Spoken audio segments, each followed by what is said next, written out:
యూకేలో we can buy e scooter but riding it in public is illegal. అసలు విషయం ఏంటంటే మేము రీసెంట్గా ఈ స్కూటర్ తీసుకుందామని షాప్కి వెళ్తే మాకు తెలిసిన విషయము యూకేలో ప్రైవేట్ ఈ స్కూటర్స్ని పబ్లిక్ రోడ్స్పై ఆర్ ఫుట్పాత్పై నడపకూడదు. చాలామంది ఇది డేంజర్ కాబట్టి బ్యాన్ చేశారని అనుకుంటున్నారు.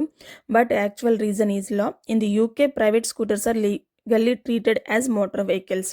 అంటే ఈ స్కూటర్ని పబ్లిక్ రోడ్స్పై నడపాలి అంటే insurance and other legal requirements అవసరం. But currently there is no legal system to meet those requirements. అందుకని ప్రైవేట్ ప్లేసెస్లోనే నడపగలము, అది కూడా ప్లేస్ ఓనర్ పర్మిషన్తో. కొన్ని ప్లేసెస్లో రెంటల్ ఈ స్కూటర్స్ని చూస్తాము. అవి part of government approved trial schemes. There are legal in specific areas. So యూకేలో we can buy e scooter but riding it in public is illegal. I hope this information will help who are planning to buy e scooter. యూకేలో మాకు చాలా వరకు ఏంటంటే ట్రాన్స్పోర్ట్కి problem ఉంటుంది. So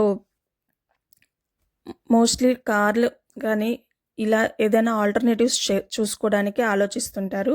so మీకు తెలిసిన వాళ్ళు ఎవరైనా యూకేలో ఉండి పబ్లిక్ ట్రాన్స్పోర్ట్కి ప్రాబ్లం అవుతుంది అనుకునే వాళ్ళకి ఈ రీల్ అయితే షేర్ చేయండి. ఒకవేళ మీ అందరికీ ఈ ఇన్ఫర్మేషన్ నచ్చింది, యూజ్ అవుతుంది అనుకుంటే please consider subscribe. Thank you for watching.